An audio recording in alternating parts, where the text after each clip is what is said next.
কেমন পরিস্থিতি হবে কিয়ামতের ময়দানের?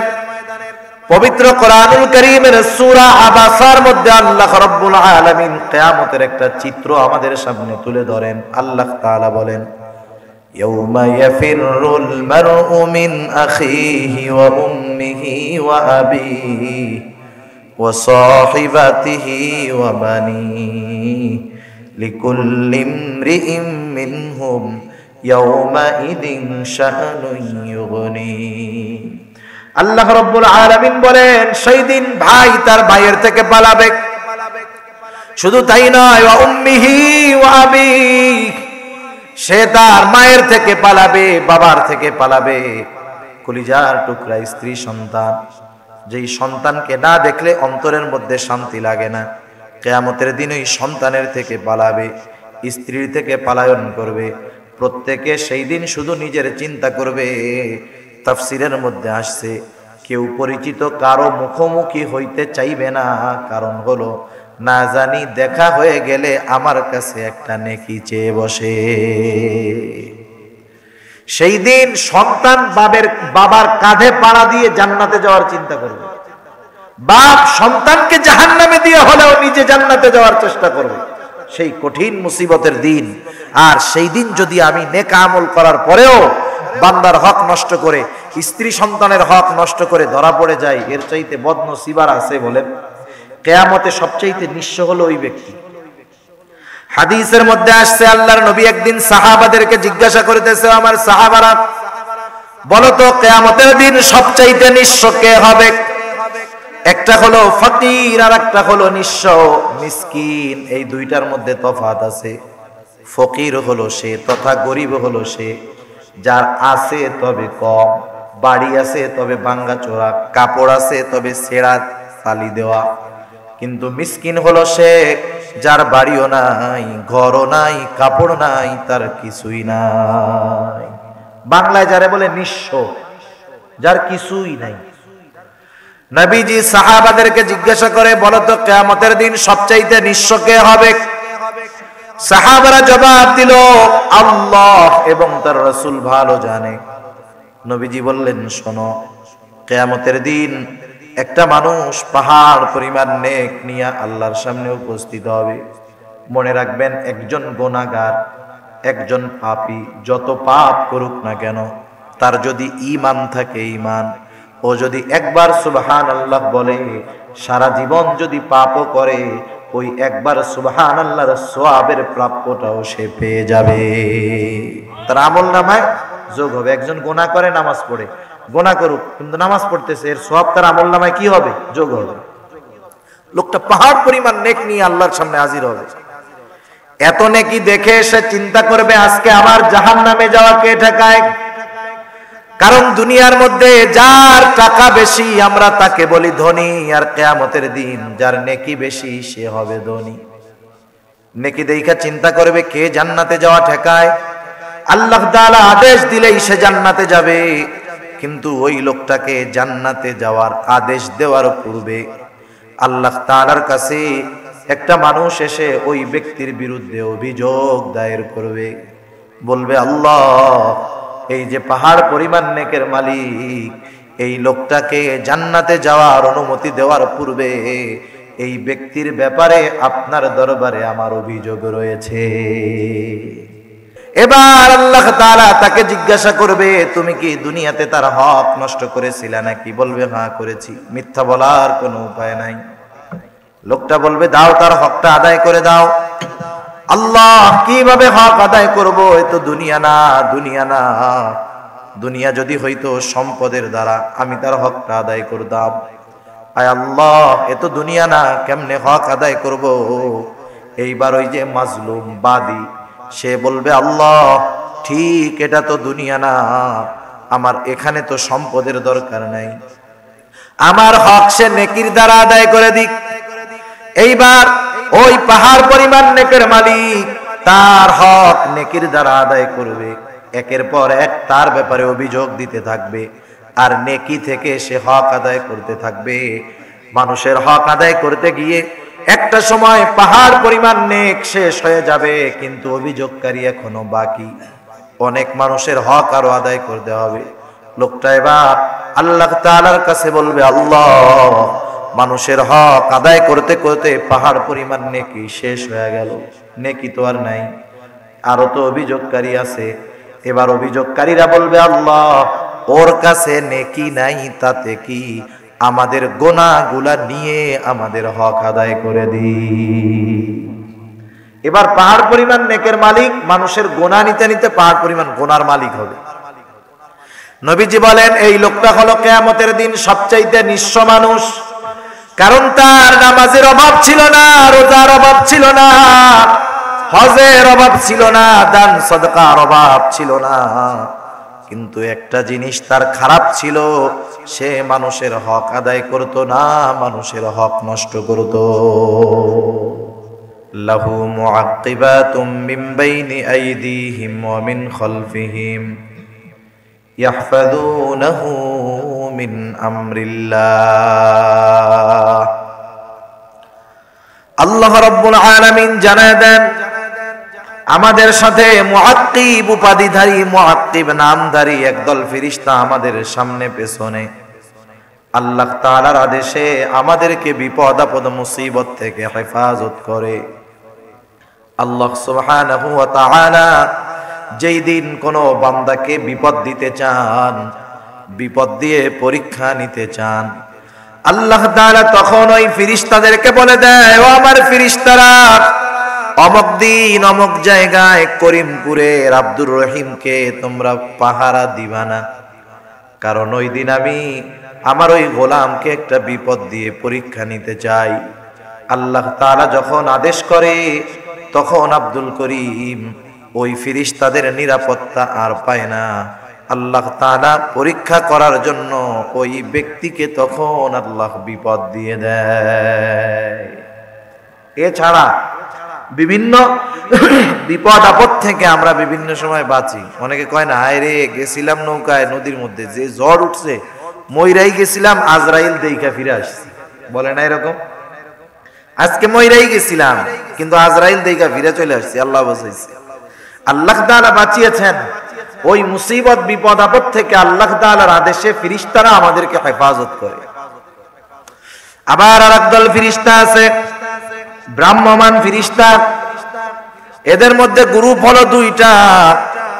একটা গ্রুপ, আমরা যখন রাসূলুল্লাহ সাল্লাল্লাহু আলাইহি ওয়াসাল্লামের শানে দুরূদ পাঠ করি, দুরূদ হাদিসের মধ্যে আসছে, আমরা যখন দুরূদ পাঠ করি, একদল ফেরেশতা আছে, এরা দুনিয়া ব্যাপী খুঁজতে থাকে, দেখতে থাকে কোথায় কে আছে নবীজির শানে দুরূদ পাঠ করে।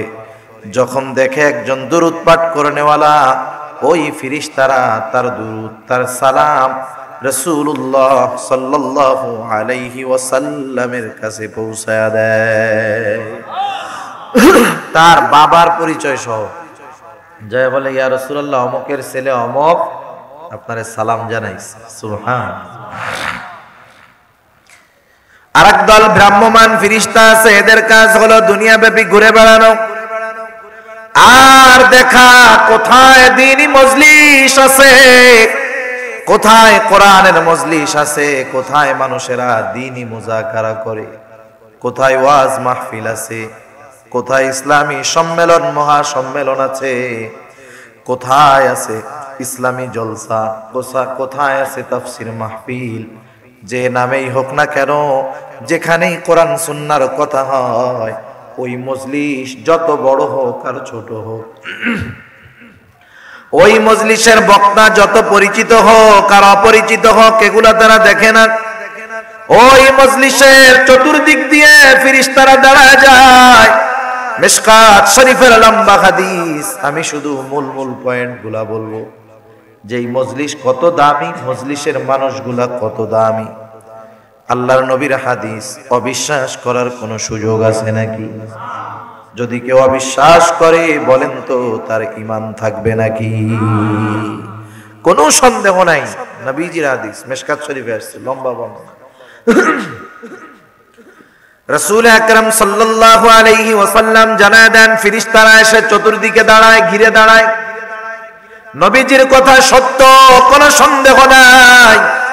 তাহলে দেখেন এই মজলিসে এই মাহফিলে শুধু আমরা নয়, আল্লাহর তৈরি নূরের ফেরেশতারা চতুর্দিকে আছে না না? চতুর্দিকে আছে, আমরা দেখতে পারি না, আমরা দেখতে পারি না। দেখতে পারি না বিদায় অস্বীকার করারও কোনো সুযোগ নাই। কারণ দুনিয়াতে অনেক কিছু না দেখাই তো বিশ্বাস করি, ঠিক না? আমাদের ইমানের সবচাইতে বড় বড় ভিত যেগুলা, বিশ্বাসের মূল ভিতগুলা আমরা একটাও দেখি না। আল্লাহ তাআলার উপরে ঈমান আনছি, আল্লাহরে দেখছি।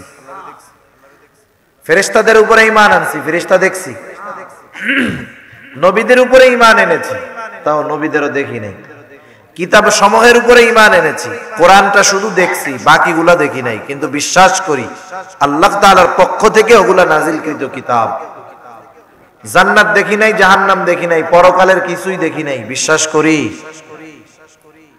তাকদীরের ভালো মন্দ আল্লাহর তরফ থেকে হয়, কি লেখা আছে তাকদীরে দেখি না, কিন্তু তাকদীর বিশ্বাস করি।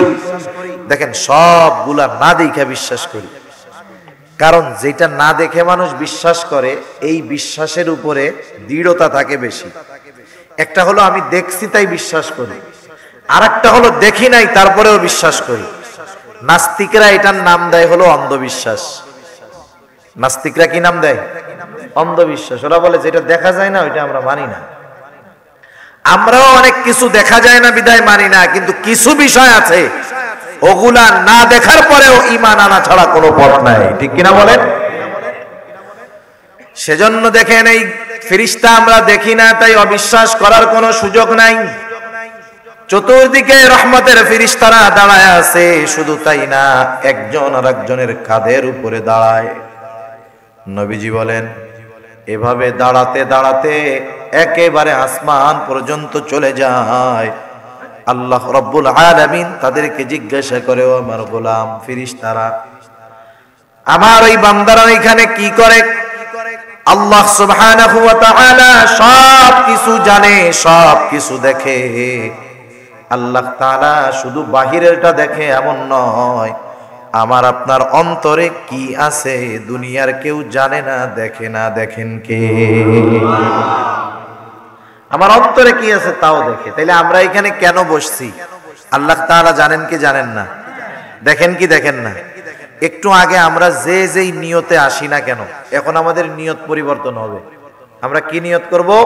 সবাই এই নিয়ত করব যে আল্লাহ আগে যা চিন্তা করছি বাদ, এখন আসছি হুজুররেও দেখবো না, মাহফিলও দেখবো না, ঠান্ডাও মানবো না। আয় আল্লাহ আমরা এখানে বসছি, আপনার সন্তুষ্টি চাই, জান্নাত চাই, জাহান্নাম থেকে মুক্তি চাই। সবার নিয়ত এটা হয়েছে ইনশাআল্লাহ? অন্য সব কিছু বাদ, আমাদের নিয়ত আমরা কারে চাই? জান্নাত চাই, জাহান্নাম থেকে মুক্তি চাই। ঠিক আছে তো ইনশাআল্লাহ? যদি নিয়ত এইটা হয়ে থাকে তাহলে কত খুশ খবর। ফেরেশতারা বলে আল্লাহ আপনি সব কিছু জানেন, সব কিছু দেখেন, এরপরেও আল্লাহ তাআলা বলে তোমরা বলো কেন বসছে আমার এই বান্দারা? এবার ওই ফেরেশতারা বলে আল্লাহ আপনার এই বান্দারা আপনি আল্লাহকে চায়, জান্নাত চায়, জাহান্নাম থেকে মুক্তি চায়, গুনাহ মাফ চায়, আপনার রহমত চায়, মাগফিরাত চায়, ক্ষমা চায়। এক কথায় আপনাকে চায়, জান্নাত চায়, জাহান্নাম থেকে মুক্তি চায়। ও আল্লাহ, আল্লাহ তাআলা এবার তাদেরকে জিজ্ঞাসা করে, ও আমার ফেরেশতারা, আমার এই গোলামরা আমি আল্লাহ তাআলাকে দেখছে নাকি? ফেরেশতারা বলে না, আল্লাহ দেখে নাই। আল্লাহ তাআলা জিজ্ঞাসা করে, ও আমার গোলাম এরা কি আমার জান্নাত দেখছে নাকি? বলে না, আল্লাহ জান্নাত দেখে নাই। ফেরেশতাদেরকে আল্লাহ তাআলা জিজ্ঞাসা করে, তারা জাহান্নাম দেখছে নাকি? বলে না, আল্লাহ জাহান্নাম দেখে নাই। এবার আল্লাহ তাআলা বলে, ও আমার ফেরেশতারা তোমরা সাক্ষী থাকো, আমার যেই বান্দারা আমি আল্লাহকে না দেখিয়ে আমাকে না দেখে আমাকে চায়, জান্নাত না দেখে জান্নাত চায়, জাহান্নাম না দেখেও জাহান্নাম থেকে মুক্তি চায়, তোমরা সাক্ষী থাকো আমার এই বান্দাদেরকে আমি তাদের জীবনের সমস্ত সগীরা গুনাহগুলা মাফ করে দিলাম। হাদিসের মধ্যে আসছে, এই ময়দানে আসছে, এই কারণে সব সগীরা গুনাহ মাফ। সগীরা গুনাহ যদি না থাকে কি হবে? তার মর্যাদা বাড়ায় দিবে কে? শুধু তাই না, আপনারা যদি কেউ জানতে পারেন যে মাননীয় প্রধানমন্ত্রী মন্ত্রী সভার বৈঠকে। মনে করেন এমপি তো আছে 300 জন, এমপি 300 জন, কিন্তু এমপির মধ্যে কিছু আছে মন্ত্রী, তাই না? মন্ত্রী আর এমপি কিন্তু সেম না, মন্ত্রীদের পাওয়ার দেশব্যাপী, ঠিক কিনা? সংসদের মধ্যে সবাইরে নিয়ে মিটিং বসে, আর মন্ত্রী সভার বৈঠক হয় স্পেশাল ভাবে। স্পেশাল মানুষদেরকে নিয়ে প্রধানমন্ত্রী তখন আলোচনা করে। ওই জায়গা থেকেই দেশের কি হবে না হবে, কোন আইন কোন বাজেট পাস হবে বাদ হবে, মন্ত্রী সভার বৈঠক থেকেই মূলত সিদ্ধান্ত হয়। আর সংসদে আইসা এটা হলো জানানো হয়, ঠিক না? মন্ত্রী সভার বৈঠক। আপনাদের করিমপুরের কেউ যদি জানতে পারে যে মাননীয় প্রধানমন্ত্রী মন্ত্রী সভার বৈঠকে আপনাদের এলাকার কোন ব্যক্তির নাম ধরে প্রশংসা করছে, যে নরসিংদী জেলার ওই যে ব্রিজ আছে করিমপুর ব্রিজ, ওইটা পার হইয়া করিমপুর গ্রামে একজন লোক আছে আব্দুর রহমান, লোকটা খুব ভালো, এই খবর যদি বিশ্বস্ত সূত্রে আপনাদের মাননীয় এমপি মহোদয়ের মাধ্যমে আপনাদের কাছে পৌঁছায়, আব্দুর রহিমের কাছে পৌঁছায়, আব্দুর রহমানের কাছে পৌঁছায় যে প্রধানমন্ত্রী তোমাকে ভালো বলছে, খুশি হবে না বেজার হবে? কি খুশি হবে জানেন? ওরে যদি কেউ কিছু বলে, ও কি বলবে? ওই বেড়া, আমার জিনস, আমি সেই লোক যার প্রশংসা মাননীয় প্রধানমন্ত্রী করে, ঠিক না? মরার আগ পর্যন্ত সে মনে রাখবে, মরার আগ পর্যন্ত সে মনে রাখবে। রাসূলুল্লাহ সাল্লাল্লাহু আলাইহি ওয়াসাল্লাম জানায় দেন, যখন কোন বান্দা এই ময়দানে এসে বসে, কত দাম তার। আল্লাহর নবী বলেন, আল্লাহ তাআলা তার নৈকট্য প্রাপ্ত ফেরেশতাদের মজলিসে এই লোকগুলার ব্যাপারে আলোচনা করে। সুবহান আল্লাহ তাআলা ফেরেশতাদের মজলিসে তার আলোচনা করে। এখন বলেন, আমাদের এই মজলিস উত্তম না ফেরেশতাদের মজলিস উত্তম? ফেরেশতাদের মজলিস উত্তম, যে মজলিসে আল্লাহ সুবহানাহু ওয়া তাআলা আমাদের কথাগুলো বলেন। সেজন্য এই ময়দানগুলো যেখানেই কায়েম হবে, দূরে হোক কাছে হোক, বড় হোক ছোট হোক, আমাদের যদি সময় কিছু থাকে একটু বসা যাবে না ইনশাআল্লাহ? আমরা এসে বসার চেষ্টা করব। আল্লাহ তাআলা তৌফিক দান করুক, সবাই বলি আমিন। আমি আপনাদের খেদমতে পবিত্র কোরআনুল কারীমের একটা আয়াত ও রাসূল আকরাম সাল্লাল্লাহু আলাইহি ওয়াসাল্লামের অগণিত হাদিস থেকে একটা হাদিসের অংশ পাঠ করেছি। আল্লাহ তাআলার কাছে তৌফিক চাই, অল্প সময়ের মধ্যে আল্লাহ তাআলা কিছু কথা আমাকে বলার তৌফিক দেন, যে কথা আমার এবং আপনাদের সকলের দুনিয়া এবং আখিরাতের জন্য কল্যাণকর হয়। সকলে বলি আমিন। আমি যে আয়াতখানা আপনাদের খেদমতে তিলাওয়াত করেছি, উক্ত আয়াতে কারীমার মধ্যে আল্লাহ সুবহানাহু ওয়া তাআলা মুমিনদেরকে দুইটা আদেশ করেছে। কয়টা আদেশ? খেয়াল দিয়া কথাগুলো শুনতে হবে, লম্বা সময় কথা বলার মতো অবস্থা নাই, কারণ অনেক দূর সফর করে আসছি। অল্প সময় যদি আমরা একটু দিলের কান দিয়ে কথাগুলো শুনি, ইনশাআল্লাহ অল্প সময় কথা বোঝা যাবে, কথা বুঝলে আমল করা সহজ হবে। আল্লাহ তৌফিক দান করুন। আল্লাহ রাব্বুল আলামিন দুইটা আদেশ করলেন মুমিনদেরকে। এক নাম্বার, আল্লাহ তাআলা বলেন, ইয়া আইয়ুহাল্লাযীনা আমানু, হে ঈমানদারেরা। আল্লাহ তাআলা এরপরে বলেন, কু আনফুসাকুম ওয়া আহলিকুম নারা। আল্লাহ রাব্বুল আলামিন বলেন, হে ঈমানদারেরা, তোমরা নিজেরা নিজেদের জাহান্নামের আগুন থেকে বাঁচাও। এরপরে আল্লাহ তাআলা বলেন, তোমার অধীনস্থ যারা আছে তাদেরকেও জাহান্নামের আগুন থেকে বাঁচাও। কোন জাহান্নামের আগুন থেকে তুমি নিজেকে এবং অধীনস্থদেরকে বাঁচাইবা? আল্লাহ রাব্বুল আলামিন বলেন, ওয়াকুদুহান নাসু ওয়াল হিজারা। আল্লাহ রাব্বুল আলামিন বলেন, ওই জাহান্নামের আগুন থেকে তুমি নিজেকে এবং তোমার অধীনস্থদেরকে বাঁচাও, যেই জাহান্নামের ইন্ধন তথা জ্বালানি হলো মানুষ এবং পাথর। ওই জাহান্নামের আগুন থেকে নিজেকে এবং নিজের অধীনস্থদেরকে জাহান্নামের আগুন থেকে তুমি বাঁচাও। তাহলে এক নম্বর আদেশ নিজেরে বাঁচাও, দুই নম্বর আদেশ অধীনস্থদেরকে বাঁচাও। অধীনস্থ কারা? স্ত্রী, সন্তান তথা আমি যাদের অভিভাবক, তারা হলো আমার অধীনস্থ। নবীজি নিজেকে এবং আমার অধীনস্থ যারা, তাদেরকে জাহান্নামের আগুন থেকে বাঁচাতে বললেন। যখন এই আয়াতটা নাজিল হলো, সাহাবায়ে কেরাম রাসূলুল্লাহ সাল্লাল্লাহু আলাইহি ওয়াসাল্লামকে বলে, ইয়া রাসূলুল্লাহ, একটু বিষয়টা আমাদেরকে পরিষ্কার করে দেন। নিজেদের জাহান্নামের আগুন থেকে বাঁচাবো এটা তো বুঝলাম, কিন্তু অধীনস্থদেরকে জাহান্নামের আগুন থেকে বাঁচাবো কেমনে? কারণ দুনিয়াতে কেউ কাউকে জাহান্নামের আগুন থেকে বাঁচাতে পারে? জোরে বলেন, পারে? কেউ কাউকে হেদায়েত দিতে পারে? যদি দুনিয়াতে কোনো মানুষের এমন পাওয়ার থাকতো যে সে মানুষকে হেদায়েত দিতে পারে, জাহান্নাম থেকে বাঁচাতে পারে, তাইলে এক নম্বরে এই পাওয়ারটা যিনি পেতেন তিনি হলেন আমার আপনার নবী মুহাম্মদুর রাসূলুল্লাহ সাল্লাল্লাহু আলাইহি ওয়াসাল্লাম। সাহাবারা এই প্রশ্নই করতেছে, ইয়া রাসূলুল্লাহ, নিজেকে বাঁচাবো বুঝলাম, ঈমান দিয়েছে আল্লাহ তাআলা, আল্লাহ তাআলার নিষিদ্ধ বিষয়গুলো থেকে বাঁচবো, গুনার থেকে বাঁচবো, নেকের কাজ করার মাধ্যমে নিজেদেরকে জাহান্নাম থেকে বাঁচাবো, কিন্তু অধীনস্থদেরকে কেমনে বাঁচাবো? রাসূল আকরাম সাল্লাল্লাহু আলাইহি ওয়াসাল্লামকেও সেই ক্ষমতা আল্লাহ তাআলা দেন নাই। অথচ আফসোসের সাথে বলতে হয়, আমাদের দেশে কিছু ভণ্ড আছে, কিছু চিটিংবাজ আছে, যারা সরল মনা মুসলমানদের ঈমানকে নষ্ট করে।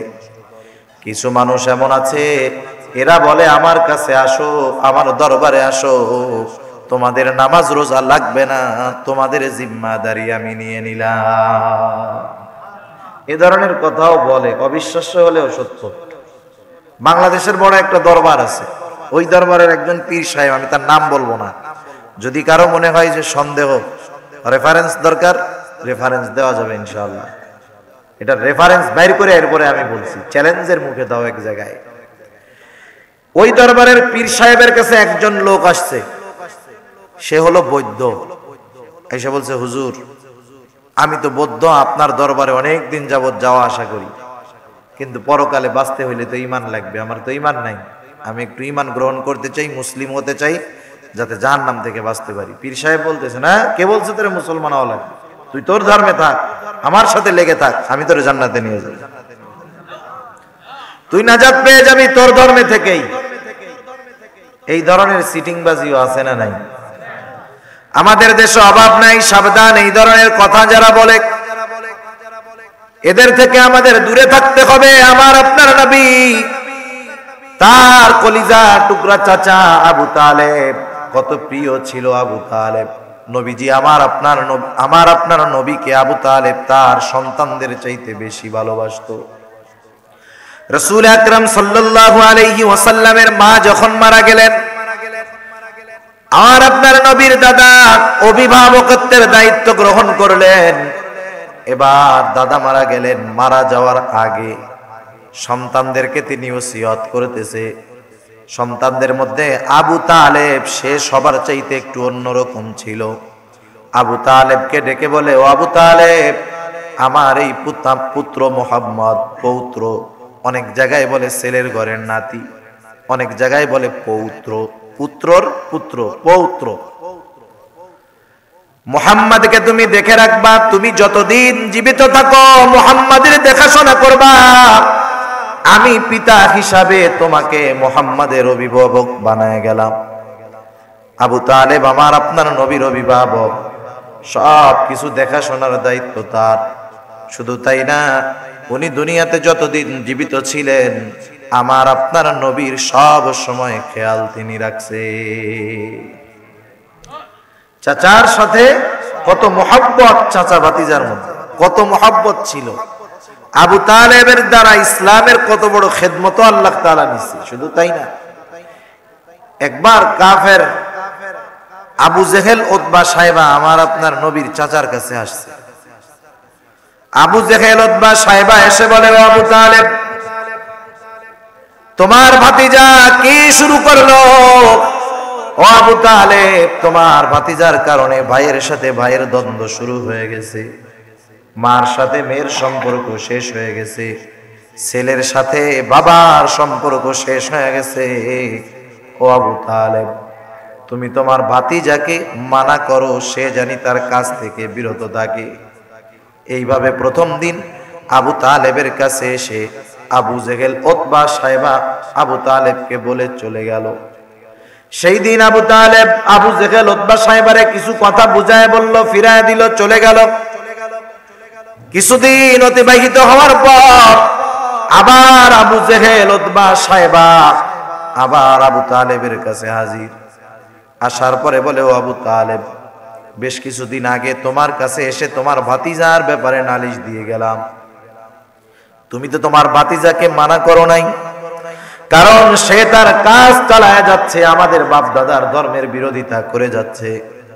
এবার কিন্তু লাস্ট ওয়ার্নিং, শুনে নাও, তুমি তোমার ভাতিজাকে থামাও, নাইলে এবার কিন্তু আমরা একা নয়, আমাদের সাথে একমত পোষণ করেছে আশেপাশের যত আরব গোত্র আছে, সব আরব গোত্রের নেতারা আমাদের সাথে আছে। এবার যদি তুমি তোমার ভাতিজাকে না থামাও, আমরা কিন্তু সবাই মিলে তোমার ভাতিজার বিরুদ্ধে কঠোর ব্যবস্থা গ্রহণ করব। এবার আবু তালেব একটু চিন্তিত হয়ে গেলেন, কারণ এবার আবু জেহেল, উতবা, সাইবা একা নয়, বরং আশেপাশের সব আরব গোত্রের লোকেরাও তাদের সাথে রয়েছে।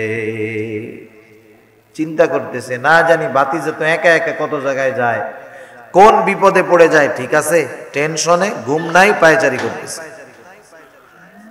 আবু তালেব ঘুমায় না।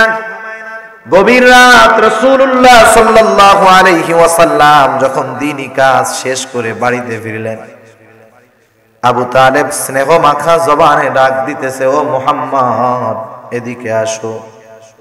এইবার রাসূলুল্লাহ সাল্লাল্লাহু আলাইহি ওয়াসাল্লাম চাচার কাছে গেলেন। চাচার চেহারা দেখে বুঝতে পারলেন চাচা চিন্তিত।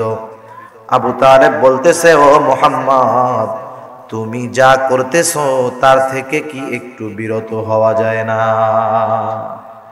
তার মানে তুমি যে মানুষকে আল্লাহর দিকে ডাকতেছো, তাওহীদের দিকে ডাকতেছো, রিসালাতের কথা বলতেছো, আখিরাতের কথা বলতেছো, শিরক থেকে মানুষকে ফিরানোর চেষ্টা করতেছো, এই কাজগুলো কি একটু বন্ধ করা যায় না?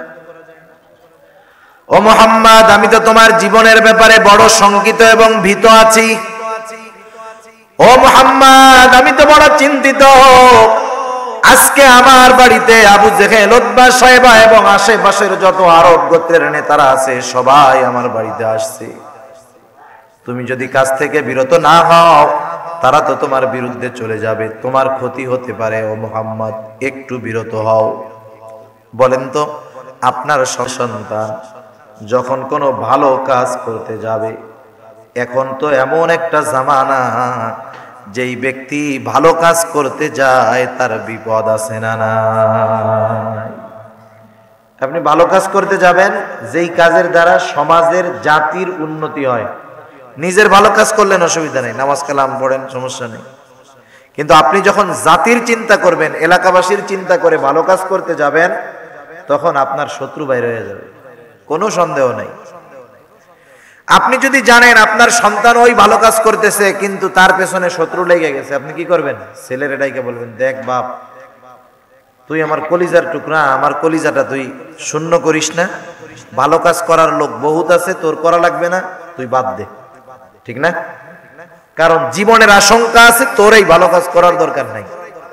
আপনি মানা করার পরে যদি আপনার ছেলে দৃঢ় প্রতিজ্ঞাবদ্ধ হয় যে মা বাবা আপনারা যা বলেন বলেন, আমার জীবন একটাই, মরতে হবে, আমি কাউকে পরোয়া করি না, আপনারা যা বলেন না বলেন, আমি এই কাজটা করবই। আপনার ছেলে যখন এইরকম দৃঢ় প্রতিজ্ঞাবদ্ধ হবে, আপনি তখন কি বলবেন? যা বাজান, আল্লাহর নামে কর, আমিও তোর সাথে আছি, যা হয় হবে। ঠিক কিনা বলেন? কারণ ছেলের প্রতিজ্ঞার কাছে, ইস্তেকামতের কাছে, দৃঢ়তার কাছে তখন আপনার ভীতি চিন্তা দূর হয়ে যাবে, যা আল্লাহ যা রাখছে কপালে হবে। আবু তালেব তো রাসূলুল্লাহ সাল্লাল্লাহু আলাইহি ওয়াসাল্লামকে ভালোবাসে, এই জন্য চিন্তিত। আবু তালেব খুব ভালো মতো জানে আমার ভাতিজা যেই কাজ করে সেই কাজটা মন্দ কাজ নয়, ভালো কাজ, কোনো সন্দেহ নাই। কিন্তু আমার তো ভাতিজার জীবনের আশঙ্কা, জীবনের ব্যাপারে ভয়। আবু তালেবের কথার দ্বারা আমার আপনার নবী বুঝতে পারলেন আমার চাচা ভীত হয়ে গেছে, চাচার কথা শেষ। এবার আমার আপনার নবী বলেন, ও চাচা, আমি বুঝতে পেরেছি আপনি আমাকে মহব্বত করেন, ভালোবাসেন, এই জন্য আপনি আমার জীবনের ব্যাপারে শঙ্কিত ভীত। কিন্তু চাচা আপনি শুনে রাখেন, এ তো শুধু আরবের মানুষেরা, শুধু আরবের মানুষেরা নয়, তাম দুনিয়ার সব মানুষ যদি আমার বিরুদ্ধে আচরণ করে, আমার বিরুদ্ধে চলে যায়, আমার আল্লাহ আমাকে যেই দায়িত্ব দিয়েছে, যেই আদেশ দিয়েছে, এই দায়িত্ব এবং আদেশ থেকে আমি বিন্দু পরিমাণ পেছনে হটব না। আমার জীবন যায় যাক, তাম দুনিয়া আমার বিরুদ্ধে চলে যাক, আল্লাহ তাআলা যেই জিম্মাদারি আমার দিয়েছে, এই জিম্মাদারি দায়িত্ব থেকে এক কদম আমি পিছু হটব না, যা হয় হবে। এই ধরনের কথা আমার আপনার ছেলে সন্তান বলার পরে কি হবে? চিন্তা দূর হবে, বলবো যা বাজান কর, যা হয় হবে, আমিও আছি তোর সাথে, ঠিক না? এবার আবু তালেব একটু আগে ভীত ছিল, চিন্তিত ছিল, কিন্তু ভাতিজার দৃঢ়তা, সাহস, হিম্মত, এটা দেখার পরে বলে, ও মুহাম্মদ, বুঝতে পেরেছি তোমার দায়িত্বটা কত বড় দায়িত্ব। ভাতিজা, তোমার কোনো চিন্তা নাই, তুমি তোমার দায়িত্ব পালন করতে থাকো, আমি চাচা তোমার সাথে আছি। আমি দুনিয়াতে বেঁচে থাকতে তো আমি আগে থাকবো, আমার গায়ে, তোমার গায়ে আমি একটা কাঁটার আঁচড় লাগতে দিব না। সুবহানাল্লাহ। চিন্তা করছেন, যখন আরবের সব মানুষ আমার আপনার নবীর বিরুদ্ধে, তখন একজন কাফেরের দ্বারা আল্লাহ তাআলা ইসলামের খেদমত নিচ্ছেন, অকল্পনীয় বিষয়। কত দরদ ভাতিজার জন্য। এই আবু তালেব যেই বছর মারা গেল, সেই বছর খাদিজাতুল কুবরা রাদিয়াল্লাহু তাআলা আনহাও মারা গেল। চাচা এবং স্ত্রী একই বছরে দুইজন মারা গেল।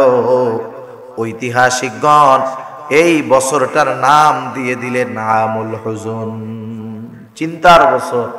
কারণ বাহিরে সামাল দিতেন চাচা, ভেতরে বাহির থেকে কষ্ট করে এসে যখন ঘরে ফিরতেন, তখন সারাদিনের ক্লান্তি, কষ্ট, ক্লেশ খাদিজাতুল কুবরার হাতের ছোঁয়ায়, মিষ্টি কথায় মুহূর্তে দূর হয়ে যাইত। সুবহান।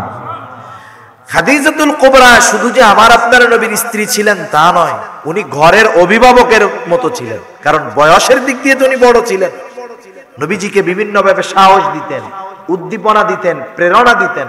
আর বাহিরে চাচা, দুইজন একই বছর মারা গেছে।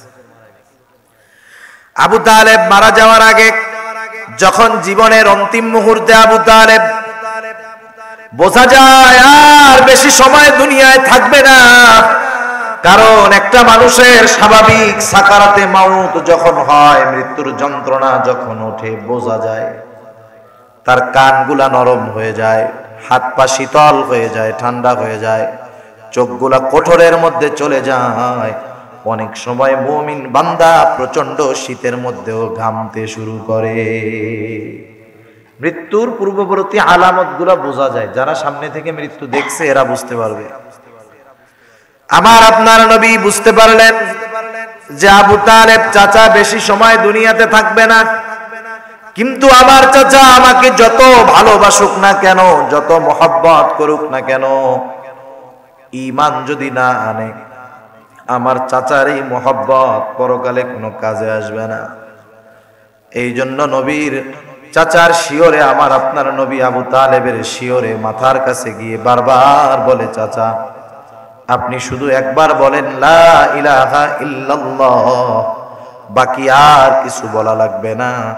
বাকি বিষয়ের জন্য কিয়ামতের দিন আমি আল্লাহ তাআলার কাছে আপনার ব্যাপারে সুপারিশ করব। আপনি শুধু এতটুকু কথা বলেন, আর কিছু বলা লাগবে না। একটা মানুষরে বারবার বলার পরে সে বলবে কি বলবে না, তার চেহারা ভাব দেখে বোঝা যায়, ঠিক না? একজন সম্মানিত গণ্যমান্য ব্যক্তি, নেতা মৃত্যুর মুখে, এই সময় আশেপাশের লোকজন, নেতারাও তো হাজির হবে, ঠিক না? আবু জেহেল উতবা সাহেবাও আসছে, আইসা দেখে হায় রে আবু তালেবের চেহারার যেই ভাব, এই বুঝি লা ইলাহা ইল্লাল্লাহ বইলা দেয়। দৌড় দিয়ে আবু জেহেল চলে আসছে আবু তালেবের মাথার কাছে। আয়েশা বলে, ও আবু তালেব, কুরাইশ গোত্রের মানুষেরা আপনাকে বড় সম্মান করে, আপনাকে বড় মহব্বত করে, ভালোবাসে, আপনাকে বীর পুরুষ মনে করে। আপনি যদি মরার সময় বাপ দাদার ধর্মের মুখে চুনকালি দিয়া মুহাম্মাদের ধর্ম গ্রহণ করে মারা যান, তাইলে যেই মানুষগুলা আপনাকে বীর পুরুষ বলতো তারা কাপুরুষ বলবে, মানুষেরা আপনাকে তিরস্কার করবে। এইভাবে আবু তালেবকে উত্তেজিত করতে থাকলো তারা। নসিব বড় খারাপ, আবু তালেব ঈমান নসিব হলো না, বেঈমান হয়ে দুনিয়া থেকে বিদায় নিয়ে গেল। খায়রে নবীজির অন্তরেও ব্যথা, যেই চাচা আমার জন্য কত ত্যাগ স্বীকার করলো, সেই চাচা যতই ত্যাগ স্বীকার করুক না কেন, আমাকে যতই মহব্বত করুক না কেন, ঈমানবিহীন মৃত্যু হওয়ার কারণে তার ঠিকানা হবে জাহান্নাম। নবীজি সুপারিশ করবেন চাচার ব্যাপারে, কতটুকু জান্নাতের সুপারিশ না, আযাব কমানোর সুপারিশ। যেই সুপারিশে তার শাস্তি হবে, আগুনের পাদুকা পরানো হবে, জুতা পরানো হবে। ওই জুতা পরার সাথে সাথে এত তীব্রতা, এত গরম, মাথার মগজ টকবক করে, ওই যে ভাত যখন টকবক করে উতরায় ওঠে, পাতিলের চারপাশ দিয়ে যেমন পড়ে, ওই মগজ ওইভাবে পড়তে থাকবে। আর যারে ওই নিম্ন শাস্তি দেওয়া হবে, ও মনে করবে এর চাইতে কঠিন শাস্তি আর কিছু হতে পারে না, অথচ ওটা হবে জাহান্নামের একেবারে নিম্ন শাস্তি। চাচা মারা গেছে, নবীজির অন্তরে ব্যথা, আহারে চাচার ঈমান নসিব হলো না। আল্লাহ রাব্বুল আলামিন ওহী নাজিল করলেন, ও আমার হাবিব শুনে নেন, ইন্নাকা লা তাহদি মান আহবাবতা ওয়ালাকিন্নাল্লাহা ইয়াহদি মান ইয়াশা। আল্লাহ রাব্বুল আলামিন বলেন, হাবিব ইন্নাকা লা তাহদি মান আহবাবতা, আপনি যাকে ভালোবাসেন তাকে আপনি হেদায়েত দিতে পারবেন না, ওয়ালাকিন্নাল্লাহা ইয়াহদি মান ইয়াশা, বরং আল্লাহ তাআলা যাকে ভালোবাসেন, যাকে চান, তিনি তাকে হেদায়েত দিয়ে দেয়। দেখেন তাহলে নবীজি হেদায়েতের মালিক না, হেদায়েতের মালিক কে? যে কাউরে হেদায়েত দিতে পারে না, সে কাউকে জান্নাতেও দিতে পারবে না। তাহলে নবীজি হেদায়েতের মালিক না, নবীজি কাউরে জান্নাতে জাহান্নামে দিতে পারবে না, তাইলে আমরা কেমনে হেদায়েত দিব? আমরা কেমনে অধীনস্থদেরকে জাহান্নাম থেকে বাঁচাবো? সম্ভব? তাহলে কি? মুফাসসিরিনে কেরাম বলেন, এই জায়গার কথা হলো যে তোমরা নিজেরা আল্লাহ তাআলার আদেশ নিষেধ মান্য করার মাধ্যমে নিজেদের জাহান্নাম থেকে বাঁচাও, এবং শরীয়ত যেই নীতিমালা দিয়েছে সেই নীতিমালা অনুসরণের মাধ্যমে অধীনস্থদেরকে জাহান্নাম থেকে বাঁচানোর চেষ্টা করো। এই দায়িত্ব মূলত আমাদের। যখন রাসূলুল্লাহ সাল্লাল্লাহু আলাইহি ওয়াসাল্লাম প্রথম দিকে কাফেরদেরকে দাওয়াত দিচ্ছেন, নবীজি হঠাৎ করে যাইয়া এই দাওয়াত দেওয়া শুরু করেন নাই। ওই কাফেরদের মধ্যে ওনার জীবনের 40টা বছর অতিবাহিত হয়েছে, ঠিক কিনা? এক এলাকায় যদি একটা লোক 40 বছর থাকে, তার নাড়ি নক্ষত্র এ টু জেড, আগা থেকে মাথা, মাথা থেকে গোড়া সব জানা যায়, চেনা যায়, ঠিক কিনা? কাফের মুশরিকরা আমার আপনার নবীর ব্যাপারে খুব ভালো মতো জানতো, মুহাম্মদ কেমন মানুষ। এরপরেও যখন দাওয়াত দিছে, বলছে বলো লা ইলাহা ইল্লাল্লাহ, সফল হয়ে যাইবা, সবাই একসাথে মাইনা নিছে, তাই না? মাইনা নিছে। কি করছে? সব বিরোধী হয়ে গেছে, মুষ্টিময় কিছু লোক ছাড়া। নবীজি যখন দাওয়াত দিচ্ছেন তারা ঈমান আনে না, নবীজি চিন্তিত হয়ে গেছেন দুইটা কারণে। কয়টা কারণে? এক নম্বর চিন্তা যে আমি যে তাদের দাওয়াত দিচ্ছি, তারা কি আমার দাওয়াতটা কি বুঝতে পারতেছে, নাকি আমার দাওয়াত দেওয়ার পদ্ধতিতে কোনো ভুল হইতেছে নাকি আল্লাহ জানে। তাইলে এরা ঈমান আনে না কেন? অথচ এরা আমার সব কথা বিশ্বাস করত, এই কথা কেন বিশ্বাস করতেছে না? এক নাম্বার নিজের চিন্তা করতেছেন যে আমার দাওয়াত দেওয়ার মধ্যে কোনো ত্রুটি হচ্ছে কিনা। দুই নাম্বার চিন্তা করতেছেন, আরে এই যে যারা আমার কথা শুনে ঈমান আনতেছে না, এরা তো আমার আপনজন, কেউ চাচা, কেউ বন্ধু, কেউ ফুফা, কেউ খালু, কেউ ভাই, এদের সাথে আমার জিন্দেগির বড় সময় অতিবাহিত হয়েছে, এরা যদি ঈমান না আনে এরা তো জাহান্নামী হয়ে যাবে। একটা হলো নিজের ত্রুটির চিন্তা, দ্বিতীয়টা হলো ওই লোকগুলার চিন্তা। মানুষ যখন চিন্তিত হয় অবশ্যই তার খাওয়া দাওয়া, ঘুম, বিশ্রাম এগুলো অটোমেটিক কমে যায়। চিন্তিত মানুষ যত আরামের বিছানায় ঘুমাক না কেন ঘুম আসে না। যেই লোকটা টেনশনের মধ্যে থাকে, পেরেশান চিন্তার মধ্যে থাকে, ওই লোকটার সামনে যত ভালো খাবার দেওয়া হোক না কেন সে পরিপূর্ণ খাইতে পারে না। তার নাওয়া খাওয়া ঘুম বন্ধ হয়ে যায়।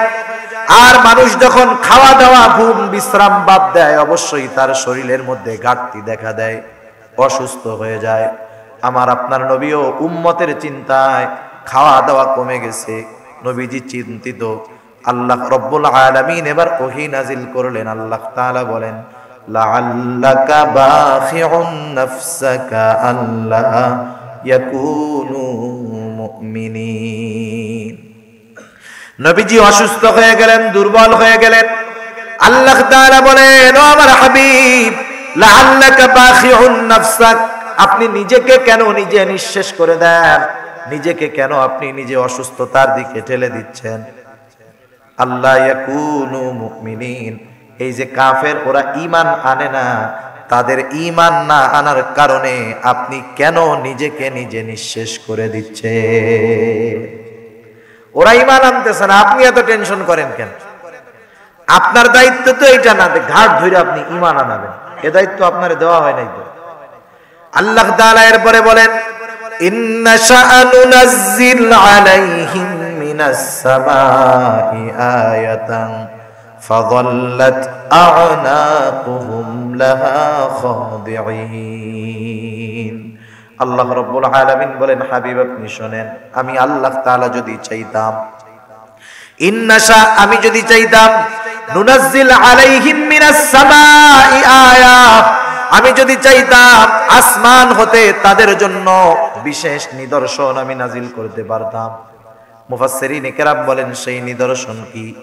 মনে করেন রাসূলুল্লাহ সাল্লাল্লাহু আলাইহি ওয়াসাল্লাম আবু জেহেলের কাছে গিয়া বলল, আবু জেহেল বলো লা ইলাহা ইল্লাল্লাহ, দাওয়াত দিচ্ছে। স্বাভাবিক সময় তো আবু জেহেল এটা বলে নাই, বরং আরো বিরোধিতা করছে, ঠিক কিনা?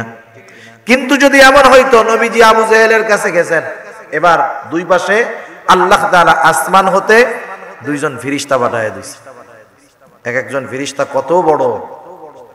একজন ফেরেশতা যদি তার মূল আকৃতিতে থাকে, সারা পৃথিবীর পানি ঢাইলা দিলেও তার মাথার থেকে পা পর্যন্ত আসবে না। এই সুবিশাল আকৃতির দুইজন ফেরেশতা যদি দুই পাশে থাকে, আর আমাদের গ্রামের ভাষায় বলে 3 হাত মানুষের 1 হাত মুগুর। মুগুর চিনেন? মুগুর চিনেন? মুগুর লাঠি, লাঠি চিনেন নি? সাইজওয়ালা লাঠি হইল যে যতটুক তার শরীরের সাইজের 3 ভাগের 1 ভাগ যদি লাঠিটা হয়, ফিটাইতে বড় মজা।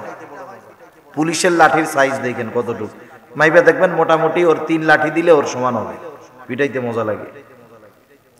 ওই ফেরেশতাদের 2 হাতে যদি দুইজনের কাছে ওই তারা যত বড়, তাদের 3 ভাগের 1 ভাগ সাইজের একটা মুগুর থাকতো, নবীজির 2 পাশে এরকম দুইজন ফেরেশতা, আর উনি যে যদি আবু জেহেল রে বলতেন, আবু জেহেল বলো লা ইলাহা ইল্লাল্লাহ, ডাইনে বামে দেখছো কে? কি হইতো বন্ধ? আবু জেহেল ঈমান আনতো না? ও বলতো আমার 14 গোষ্ঠী সহ পড়বো মুহাম্মদ, ওই দুইটারে সরাও। এই সময় তারা ঈমান আনতে বাধ্য হতো, এ কথাই আল্লাহ তাআলা বলেন। আল্লাহ তাআলা বলেন, ইন্না শা নুনাজ্জিল আলাইহিম মিনাস সামাই আয়াতান ফাযাল্লাত আ'নাকুহুম লাহা খাদিঈন। কাফেররা ঈমান না আনার কারণ ছিল অহংকার। অহংকার, অহংকারের কারণে মূলত তারা ঈমান আনতো না। আবু জেহেল, উতবা, সাইবা এরা ঈমান না আনার কারণ, তারা জানে আমি যদি ঈমান আনি তাহলে মুহাম্মাদের নেতৃত্ব আমাকে মেনে নিতে হবে, মুহাম্মাদের কথা আমারে মানতে হবে, আমার অহংকারের মাথাটা নিচু হয়ে যাবে, আমার ইজ্জত, আমার পাওয়ারটা কমে যাবে। মূলত কাফেররা এই অহংকারের কারণে তারা ঈমান আনতো না। সেজন্য আল্লাহ বলেন, এমন নিদর্শন আমি চাইলে পাঠাইতে পারতাম যে তারা ঈমান আনতে বাধ্য হইতো, তাদের এই উঁচু মস্তক, অহংকারের উঁচু মস্তকটা নিচু হয়ে যাইতো, ঈমান আনতে তারা বাধ্য হইতো। কতটা অহংকার ছিল আবু জেহেল, উতবা, সাইবারা। আবু জেহেল যখন বদরের দিন তার কল্লা কাটা হবে, ও বলে কি একটু গলা একটু লম্বা রেখা কাটিস, মাইরা ফেলাইতেছে ওর কল্লা কেটে ফেলবে, ওই সময় কি বলে গলাটা একটু লম্বা রেখা কাটিস, যাতে বোঝা যায় যে এটা আবু জেহেলের মাথা, কত বড় জাহেল। এজন্য আল্লাহ তাআলা জানায় দিলেন, হাবিব আপনার দায়িত্ব কাউকে জোর করে হেদায়েত দেওয়া না, আপনার দায়িত্ব কাউকে জোর করে জান্নাতে নিয়ে যাওয়া না, বরং আপনার দায়িত্ব হলো আমি আল্লাহ যেই কথাগুলা পৌঁছায়া দিয়েছি এই কথাগুলা যথাযথভাবে মানুষের কাছে পৌঁছায়া দেওয়া। আপনি কথা পৌঁছায়া দিবেন যথাযথভাবে, আমল করুক না করুক এটা নিয়ে আপনার কোনো চিন্তা নাই। এখন আসেন আমরা আমাদের মূল আলোচনার দিকে যাই। আল্লাহ তাআলা বললেন, হে ঈমানদারেরা, কু আনফুসাকুম ওয়া আহলিকুম নারা, নিজেদেরকে জাহান্নামের আগুন থেকে বাঁচাও, অধীনস্থদেরকে জাহান্নামের আগুন থেকে বাঁচাও। তার মানে অধীনস্থদেরকে জাহান্নামের আগুন থেকে কেমনে বাঁচাবো? অধীনস্থদেরকে জাহান্নামের আগুন থেকে বাঁচানোর পদ্ধতি হলো শরীয়ত তাদের ব্যাপারে যেই বিষয়গুলা আমার উপরে রেখেছে, যেটা বলার যেটা করার, এই অধীনস্থদের ব্যাপারে যেটা বলার সেটা বলবো, যেটা করার সেটা করব। এরপরে যদি তারা দ্বীনের পথে না আসে এর জন্য আমার কোনো দায় নাই। কিন্তু আমি যদি তাদের ব্যাপারে যেগুলা বলার দরকার ছিল না বলি, যেগুলা করার দরকার ছিল না করি, তাহলে কিন্তু বদনসিব, কিয়ামতে যদি আমার অধীনস্থ কেউ জাহান্নামী হয়ে যায় তাহলে সেই দিন কিন্তু তারা আমার জান্নাতে যাওয়ার বাধা হয়ে দাঁড়াবে। কথা বুঝতে পারছেন? সেজন্য দুনিয়ার মধ্যে হককে মোটামুটি দুই ভাগে বিভক্ত করা হয়, একটা হলো স্রষ্টার হক আর একটা হলো সৃষ্টির হক, তথা একটা আল্লাহর হক, একটা হলো বান্দার হক, একটা খালেকের হক, একটা মাখলুকের হক, একই কথা। আল্লাহ রাব্বুল আলামিনের হক কেউ যদি শয়তানের ধোঁকায় পড়ে নষ্ট করেও, নামাজ পড়ে নাই, রোজা রাখে নাই, হজ করে নাই, যাকাত দেয় নাই, শুধু আল্লাহর সাথে শিরিক করে নাই, ঈমান আছে, আল্লাহ তাআলা জানায় দিবেন আমি চাইলে ওগুলা মাফ করে দিতে পারি, শিরিক যদি না করে। কারণ আল্লাহ তাআলা পবিত্র কোরআনুল কারীমের মধ্যে বলেন, ইন্নাল্লাহা লা ইয়াগফিরু আন ইউশরাকা বিহি ওয়া ইয়াগফিরু মা দুনা যালিকা লিমান ইয়াশা। আল্লাহ তাআলা আগেই ঘোষণা দিয়ে দিয়েছেন, জানায় দিয়েছেন, আল্লাহ তাআলা চাইলে সব গুনাহ তথা আল্লাহর সব হক ছেড়ে দিতে পারে, তবে শুধুমাত্র শিরকের গুনাহ ছাড়া। সেজন্য কিয়ামতের দিন আল্লাহ রাব্বুল আলামিন যদি চায়, বেনামাজি নামাজ পড়ে নাই, ঈমান আছে, আল্লাহ তাআলা চাইলে তাকে মাফ করে দিতে পারে। কারণ আল্লাহ তাআলা যেমন মহান, আল্লাহ তাআলার ক্ষমা তত মহান, বরং আল্লাহ তাআলার গোসার চাইতে আল্লাহ রাব্বুল আলামিনের দয়া রহমত ক্ষমা বেশি। এজন্য হাদিসে কুদসির ভিতরে আসছে, সাবাকাত রহমাতি আলা গযবি। আল্লাহ তাআলা বলেন, আমার দয়া, আমার রহমত আমার গোসাকে অতিক্রম করে গেছে। সুবহান, কত দয়া আল্লাহ তাআলার। একটা হাদিস শুনাই, রাসূল আকরাম সাল্লাল্লাহু আলাইহি ওয়াসাল্লাম বলেন, হযরতে আবু হুরায়রা রাদিয়াল্লাহু তাআলা আনহু হতে বর্ণিত হাদিস, নবীজি বলেন, ইন্না লিল্লাহি মিআতু রাহমাহ আনজালা মিনহা রাহমাতান ওয়াহিদাতান বাইনাল জিন্নি ওয়াল ইনসি ওয়াল বাহাইমি ওয়াল হাওয়াইম ওয়া বিহা ইয়াতাআতাফুনা ওয়া বিহা ইয়াতাআত্তাফুল ওয়াহশু আলা ওয়ালাদিহা আখখারাল্লাহু লাহু 99 রাহমাহ ইয়াগফিরু বিহি ইবাদাহু ইয়াউমাল কিয়ামাহ। আল্লাহর নবী বলেন, আল্লাহ তাআলা তার দয়া রহমতকে 100 ভাগে ভাগ করেছে। কত ভাগে? 100 ভাগে আল্লাহ তাআলা ভাগ করেছেন। আনজালা মিনহা রাহমাতান ওয়াহিদাতান, ওই 100 ভাগের থেকে 1 ভাগ রহমত আল্লাহ তাআলা তামাম সৃষ্টিকুলের মধ্যে বন্টন করে দিয়েছেন। 1 ভাগ বন্টিত হয়েছে পুরা সৃষ্টিকুলের মধ্যে। একটা সাপ যত হিংস্র হোক না কেন, ওই সাপের হৃদয়েও আল্লাহ তাআলা তার সন্তানের জন্য রহম ভালোবাসা দিয়ে দিয়েছে।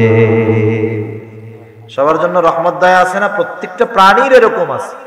তামাম সৃষ্টিকুলে যত প্রাণী আছে, মানুষ, জিন, ওই গরু, ছাগল যা বলেন, সবার মধ্যে 1 ভাগ থেকে আল্লাহ তাআলা বন্টন করে দিয়েছে। ওই 1 ভাগের মধ্যে থেকে একটা অংশ আমার আপনার নবীকে আল্লাহ তাআলা দিয়েছে। সুবহানাল্লাহ। বাকি 99 ভাগ কার কাছে আছে? জোরে বলেন। আল্লাহর নবী বলেন, ও দুনিয়ার মানুষ, আল্লাহ রাব্বুল আলামিনের নবী বলেন, আখারাল্লাহু লাহু 99 রাহমাহ, বাকি 99 ভাগ রহমত, দয়া আল্লাহ তাআলা তার কাছে রেখে দিয়েছেন। কেন? আখারাল্লাহু লাহু 99 রাহমাহ ইয়াগফিরু বিহি ইবাদাহু ইয়াউমাল কিয়ামাহ, ওই বাকি 99 ভাগ রহমত, দয়া দিয়ে আল্লাহ তাআলা কিয়ামতের দিন তার গুনাহগার বান্দাদেরকে ক্ষমা করে দিবে। সেজন্য কেউ যদি শয়তানের ধোঁকায় পড়ে আল্লাহর হক নষ্ট করে, আল্লাহ তাআলা চাইলে মাফ করে দিতে পারে। কিন্তু যদি কেউ বান্দার হক আদায় না করে, আমার অধীনস্থ আমার কাছে যা পাবে সেটা কথা হোক, আদেশ হোক, সবকিছু কিন্তু তার হক। সেজন্য আমরা অনেক সময় মনে করি, একজন মানুষ যদি তার স্ত্রী পর্দা করে না, পর্দা, স্বামী যদি স্ত্রীকে পর্দার জন্য আদেশ না করে, চাপ না দেয়, এক নম্বরে সে নিজে গুনাহগার হলো, আর স্ত্রীকে পর্দার জন্য চাপ না দেওয়ার কারণে মূলত সে স্ত্রীর হকটাও নষ্ট করলো। মানে স্ত্রীর পাওনা ছিল স্বামীর কাছে, যে স্বামী তারে বলবে পর্দা না করলে যে তুমি পর্দা করো, তোমাকে করতে হবে, কারণ এটা ফরজ। এটাও কিন্তু স্ত্রীর হক, জটিল এক জিনিস। সেজন্য বান্দার হক যদি কেউ নষ্ট করে, এটা কিন্তু জটিল ব্যাপার। কারণ কিয়ামতের দিন মানুষ যেমন তার অন্তরটা সংকীর্ণ, তার ক্ষমার গুণও তেমন সংকীর্ণ। কত সংকীর্ণ মানুষের অন্তর! কিয়ামতের দিন এমনও মানুষ হবে, আল্লাহ তাআলার কাছে বলবে, আল্লাহ আপনি তামাম দুনিয়ার সব মানুষকে জাহান্নামে দিয়ে হলেও আমাকে মুক্তি দিয়ে আপনি জান্নাত দিয়ে দেন, আমার বিনিময়ে সবগুলোর জাহান্নামে দিয়ে দেন, তাও আমারে জান্নাত দেন। কেমন পরিস্থিতি হবে কিয়ামতের ময়দানের! পবিত্র কোরআনুল কারীমের সূরা আবাসার মধ্যে আল্লাহ রাব্বুল আলামিন কিয়ামতের একটা চিত্র আমাদের সামনে তুলে ধরেন। আল্লাহ তাআলা বলেন, ইয়াউমা ইয়াফিরুল মারউ মিন আখিহি ওয়া উম্মিহি ওয়া আবিহি ওয়া সাহিবাতিহি ওয়া বানিহি লিকুল্লি ইমরিইম মিনহুম ইয়াউমা ইদিন শাআনুন ইউগনি। আল্লাহ রাব্বুল আলামিন বলেন, সেই দিন ভাই তার ভাইয়ের থেকে পালাবে। শুধু তাই নয়, ওয়া উম্মিহি ওয়া আবিহি, সে তার মায়ের থেকে পালাবে, বাবার থেকে পালাবে। কলিজার টুকরা স্ত্রী সন্তান, যেই সন্তানকে না দেখলে অন্তরের মধ্যে শান্তি লাগে না, কিয়ামতের দিন ওই সন্তানের থেকে পালাবে, স্ত্রীর থেকে পালায়ন করবে। প্রত্যেকে সেই দিন শুধু নিজের চিন্তা করবে। তাফসিরের মধ্যে আসছে, কেউ পরিচিত কারো মুখোমুখি হইতে চাইবে না, কারণ হলো না জানি দেখা হয়ে গেলে আমার কাছে একটা নেকি চেয়ে বসে। সেই দিন সন্তান বাবার কাঁধে পাড়া দিয়ে জান্নাতে যাওয়ার চিন্তা করবে, বাপ সন্তানকে জাহান্নামে দিয়ে হলেও নিজে জান্নাতে যাওয়ার চেষ্টা করবে। সেই কঠিন মুসিবতের দিন। আর সেই দিন যদি আমি নেক আমল করার পরেও বান্দার হক নষ্ট করে, স্ত্রী সন্তানের হক নষ্ট করে ধরা পড়ে যায়, এর চাইতে বদনসিবার আছে বলেন? কিয়ামতে সবচাইতে নিঃস্ব হলো ওই ব্যক্তি। হাদিসের মধ্যে আসছে, আল্লাহর নবী একদিন সাহাবাদেরকে জিজ্ঞাসা করতেছে, আমার সাহাবারা বলো তো কিয়ামতের দিন সবচাইতে নিঃস্ব কে হবে? একটা হলো ফকির আর একটা হলো নিঃস্ব, মিসকিন। এই দুইটার মধ্যে তফাৎ আছে। ফকির হলো সে তথা গরিব হলো সে যার আছে তবে কম, বাড়ি আছে তবে ভাঙ্গা চোরা, কাপড় আছে তবে ছেঁড়া তালি দেওয়া। কিন্তু মিসকিন হলো সে যার বাড়িও নাই, ঘরও নাই, কাপড় নাই, তার কিছুই নাই। বাংলায় যারে বলে নিঃস্ব, যার কিছুই নাই। নবীজি সাহাবাদেরকে জিজ্ঞাসা করে, বলো তো কিয়ামতের দিন সবচাইতে নিঃস্ব কে হবে? সাহাবারা জবাব দিল, আল্লাহ এবং তার রাসূল ভালো জানে। নবীজি বললেন, শোনো, কিয়ামতের দিন একটা মানুষ পাহাড় পরিমাণ নেক নিয়ে আল্লাহর সামনে উপস্থিত হবে। মনে রাখবেন, একজন গুনাহগার, একজন পাপী যত পাপ করুক না কেন, তার যদি ঈমান থাকে, ঈমান, ও যদি একবার সুবহানাল্লাহ বলে, সারা জীবন যদি পাপও করে ওই একবার সুবহানাল্লাহর সওয়াবের প্রাপ্যটাও সে পেয়ে যাবে, তার আমল নামায় যোগ হবে। একজন গুনাহ করে নামাজ পড়ে, গুনাহ করুক কিন্তু নামাজ পড়তেছে, এর সওয়াব তার আমল নামায় কি হবে? যোগ হবে। লোকটা পাহাড় পরিমাণ নেক নিয়ে আল্লাহর সামনে হাজির হবে। এত নেকি দেখে সে চিন্তা করবে আজকে আমার জাহান্নামে যাওয়া কে ঠেকায়? কারণ দুনিয়ার মধ্যে যার টাকা বেশি আমরা তাকে বলি ধনী, আর কিয়ামতের দিন যার নেকি বেশি সে হবে ধনী। নেকি দেখা চিন্তা করবে কে জান্নাতে যাওয়া ঠেকায়। আল্লাহ তাআলা আদেশ দিলেই সে জান্নাতে যাবে, কিন্তু ওই লোকটাকে জান্নাতে যাওয়ার আদেশ দেওয়ার পূর্বে আল্লাহ তাআলার কাছে একটা মানুষ এসে ওই ব্যক্তির বিরুদ্ধে অভিযোগ দায়ের করবে, বলবে আল্লাহ এই যে পাহাড় পরিমাণ নেকের মালিক, এই লোকটাকে জান্নাতে যাওয়ার অনুমতি দেওয়ার পূর্বে এই ব্যক্তির ব্যাপারে আপনার দরবারে আমার অভিযোগ রয়েছে। কিয়ামতের দিন হলো বিচার দিবস। আল্লাহ তাআলা সেই দিন আদালত কায়েম করবে, আদালত দাঁড় করাবে। ওইটা বিচারালয়। দুনিয়ার বিচারালয়ের মধ্যে ইনসাফ ন্যায় বিচার পাওয়া কষ্টের, আর আল্লাহ তাআলার বিচারালয়ে ন্যূন পরিমাণ কোনো জুলুম নাই, সব ন্যায় বিচার আর ইনসাফ। সুবহানাল্লাহ। সেজন্য দুনিয়াতে আমরা যারা ন্যায় বিচার পাই না, দুনিয়ার আদালতে জুলুমের শিকার হইলাম, আল্লাহর আদালতে ছাড় হবে না, ঠিক কিনা বলেন? এবার লোকটা বলবে আল্লাহ এই লোকের ব্যাপারে আপনার দরবারে অভিযোগ দায়ের করতে চাই। আল্লাহ তাআলা তো বিচারালয় কায়েম করবে, কেমন সেই বিচারালয়? কোরআনুল কারীমের মধ্যে আল্লাহ তাআলা বলেন ওয়ানাদউল মাওয়াজিনাল কিসতা লিয়াউমিল কিয়ামা ফালা তুযলামু নাফসুন শাইআ ওয়া ইন কানা মিসকালা হাববাতিন মিন খারদালিন আতাইনা বিহা ওয়া কাফা বিনা হাসিবিন। আল্লাহ রাব্বুল আলামিন বলেন আজকের এই দিন অর্থাৎ কিয়ামতের দিন আমি ইনসাফের আদালত কায়েম করব, এমন আদালত ফালা তুযলামু নাফসুন শাইআ, যে আদালতে ন্যূনতম জুলুম করা হবে না। ওয়া ইন কানা মিসকালা হাববাতিন মিন খারদালিন আতাইনা বিহা, কেউ যদি দুনিয়াতে সরিষা দানা পরিমাণ কোনো আমল যদি করে থাকে, আল্লাহ তাআলা বলেন ওই সরিষা দানা আমল সহ তাকে হাজির করা হবে। সেটা নেক আমল হোক আর বদ আমল হোক, ওই আমল সহ। আল্লাহ তাআলা আরেক জায়গায় বলেন সূরা জিলজালের মধ্যে ফামান ইয়ামাল মিসকালা যাররাতিন খায়রান ইয়ারা ওয়া মান ইয়ামাল মিসকালা যাররাতিন শাররান ইয়ারা, কেউ যদি যাররা পরিমাণ ভালো কাজ করে তারও প্রতিদান দেওয়া হবে, কেউ যদি যাররা পরিমাণ খারাপ কাজ করে তারও প্রতিদান দেওয়া হবে। সুবহানাল্লাহ। চিন্তা করছেন কেমন আদালত ওইটা? আল্লাহ তাআলা বলেন হিসাব নেওয়া হবে, হিসাব নেওয়ার জন্য আমি আল্লাহই যথেষ্ট। এবার লোকটা আল্লাহর কাছে অভিযোগ দায়ের করবে, আল্লাহ এই লোকটা দুনিয়াতে আমার হক নষ্ট করেছিল, আমার জমি দখল দিয়েছে, আমার অত্যাচার করেছে, জুলুম করেছে, আল্লাহ এক কথায় আমার হক নষ্ট করেছে। আয় আল্লাহ দুনিয়াতে ন্যায় বিচার পাই নাই, আজকেও কি ন্যায় বিচার পাবো না? দুনিয়ার সিস্টেম কি জানেন? একজন সম্পদওয়ালা যদি একজন গরিব মানুষের উপরে জুলুম করে, অত্যাচার করে, তার সম্পদ দখল দেয়, ওই গরিব মানুষ যদি এলাকার বিচারক যারা আছে এদের কাছে বিচার চাইতে যায়, উল্টা সে আরো যাইয়া বিপদে পড়ে, ঠিক কিনা বলেন? ওর কানের কাছে মুখটা লাগায় কয় বেড়া জমি গেছে বেশি আয় গাইলে কিন্তু জান যাইব গা, ঠিক কিনা বলেন?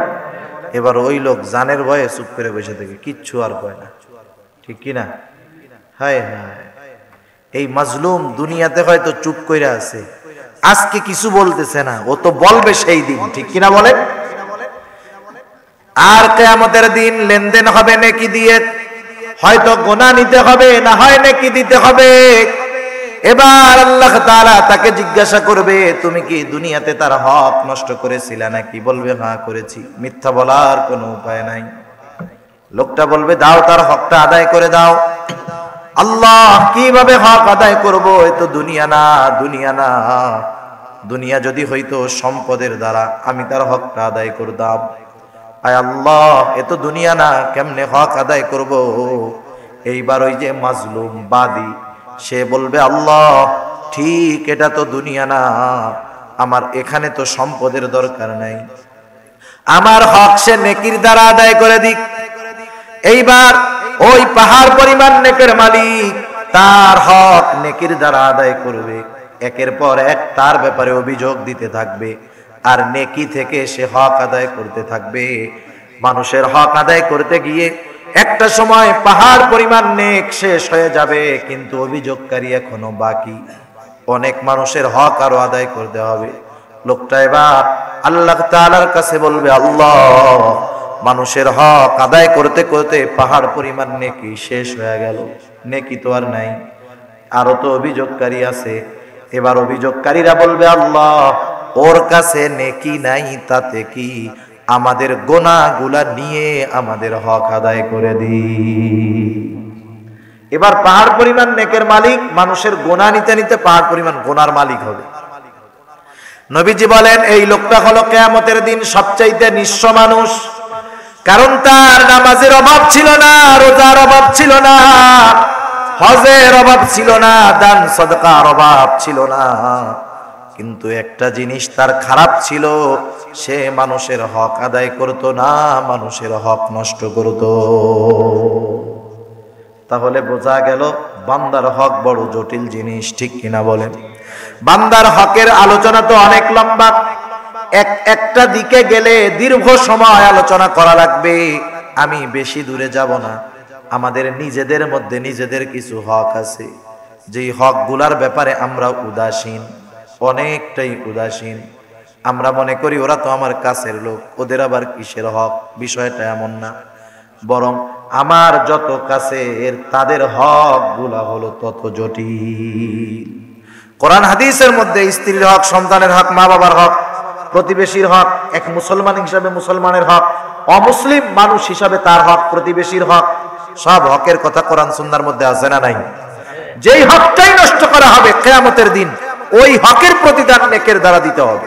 এজন্য আল্লাহর নবী এক হাদিসের মধ্যে বলেন, সেই দিন আসার আগে তোমরা সতর্ক হও, যেই দিন আল্লাহ তাআলা বাদী বিবাদীর মধ্যে মীমাংসা করে দিবে। সেই দিন আসার আগে সতর্ক হও।